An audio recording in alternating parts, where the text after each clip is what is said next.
setiap hari kita dikelilingi oleh budaya luar sehingga budaya kita sendiri tersingkirkan. Contohnya buka TikTok, IG, dan lain-lain, itu munculnya K-pop, idol dance, dan lain-lain. Buka e-commerce, munculnya fashion style Korean. Bahkan outfit kita tuh sepenuhnya ikut budaya luar sekarang. Musik K-pop jadi playlist wajib bagi generasi muda di Indonesia. Bahkan konsernya, tiketnya terjual habis ludes dalam hitungan menit. Sold out terus. Kapan aku dapet tiketnya? Sold out, gak bisa nonton. Udah berusaha lah. Sold out.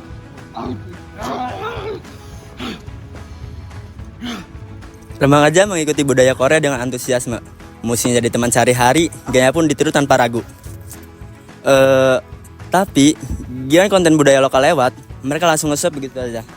Melihat influencer Korea, mereka hafal secara detail. Lalu, bagaimana dengan nama pahlawan nasional? Dan lagu nasional, apakah mereka masih hafal? Atau memang hanya sekedar tahu karena kebutuhan pelajaran saja? Ini bukan hanya tentang larangan, tetapi tentang kondisi kita pada saat ini. Di tengah arus globalisasi, dominasi budaya asing seperti K-pop, bahkan fashion and style, menjadi tantangan terbesar bagi generasi muda pada saat ini. Apakah kita hanya sekedar menikmati ini, atau mungkin kita perlahan-lahan seolah-olah kehilangan identitas nasional kita pada saat ini? Halo Kak, selamat siang. Boleh kenalan nih, namanya Kakak siapa ya?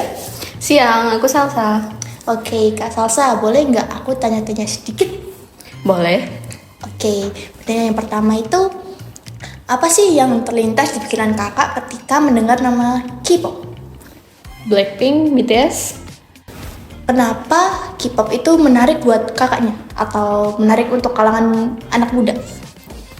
Mungkin lagu-lagunya yang easy listening sama member-membernya yang masih muda, terus tren atau dance-nya yang menarik perhatian. Oke, lalu kalau dibandingin sama budaya lokal Indonesia nih, menurut kakak kenapa tempat K-pop itu lebih ada di hati anak muda? Soalnya mungkin lagu-lagunya yang masuk di semua generasi, terus di sekarang kan di TikTok banyak tuh tren-trennya, jadi mereka pada ngikut tren dance-nya itu. Lalu Kak, menurut kakak nih, apakah popularitas K-pop di negara Indonesia itu menunjukkan krisis identitas untuk kalangan anak muda? Atau ini bentuk dari globalisasi saja?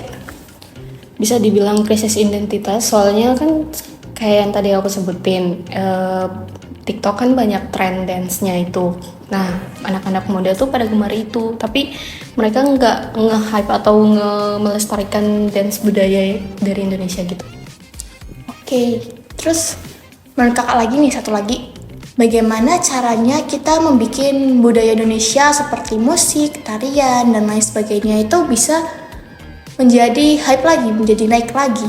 Terus bisa nggak sih kira-kira seperti itu tuh menjadi atau menyanyi K-pop gitu? Kira-kira menurut kakak gimana? Bisa aja nanti kalau dari industri musik mungkin penyanyi-penyanyi buat lagunya itu sesuai sama yang lagi ngetrend di kalangan anak remaja supaya bisa jadi nge-hype lagi lagunya. Siap Mas, boleh perkenalkan diri dan dari prodi mana? Baik, perkenalkan nama saya Faiz Tegar Nugroho dari prodi manajemen UTY. Oke. Jadi pertanyaan pertama, apa yang pertama kali terlintas di pikirannya Mas saat mendengar kata fashion style Indonesia?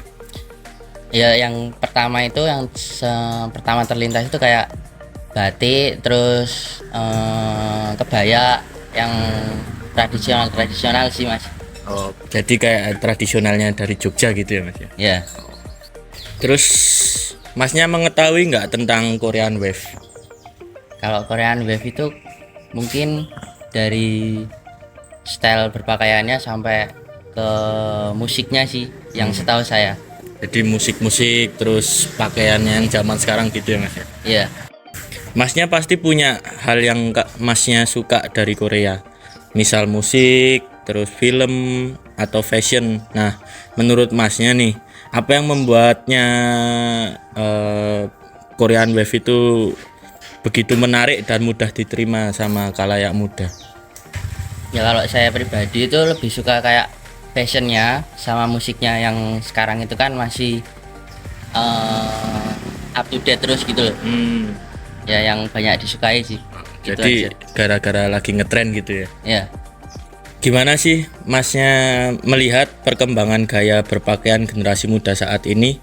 Apakah nunjukin adanya pergeseran nilai identitas nasional? Ya banyak itu. Karena kita anak muda Indonesia aja sekarang itu jarang yang banyak menggunakan batik, malah banyak kayak pakai yang lebih tren ke luar negeri, dunia luar lah. Lebih terbuka apa gitu ya Mas ya? Ya. Menurut Mas nih, gimana cara terbaik menjadikan fashion lokal menjadi relevan dan diminati oleh anak muda tanpa terkesan kuno atau memaksa? Kalau itu sih kalau fashion ya itu lebih ke sederhana aja sih Mas. Yang penting apa ya, kalau bahasa Jawanya itu yang penting wangun. Ya, Pantes itu. ya. Nggih. Dari berbagai sudut pandang sudah kita dengar. Lalu, apa yang bisa kita lakukan? Jawabannya, bukan menolak budaya asing, melainkan kita harus menguatkan identitas nasional pada diri kita. Seperti menerapkan pemikiran yang kritis. Menikmati K-pop, tapi juga harus mencari tahu tentang musik tradisional Indonesia yang tak kalah indah dan penuh makna. Menonton drama Korea, juga cari tahu tentang cerita-cerita pahlawan nasional negeri sendiri. Selanjutnya, mencintai produk lokal. Mulailah bangga menggunakan produk-produk buatan Indonesia. Kenali brand-brand fashion lokal yang karyanya mendunia. Mulai mengenakan batik atau tenun dengan gaya fashion modern favoritmu. Dan tunjukkan pada dunia bahwa identitas bangsa sendiri tidak kalah keren dan menarik di era globalisasi saat ini. Krisis identitas nasional bukanlah akhir dari segalanya, melainkan sebuah kesempatan untuk refleksi dan pembaruan. Dengan kesadaran yang kolektif dan langkah-langkah kecil dari setiap kita bisa mengubah tantangan ini menjadi tantangan kekuatan. Mari kita buktikan bahwa kita sebagai generasi yang menikmati keindahan dunia global sambil tetap menjaga dan memancarkan cahaya identitas nasional kita.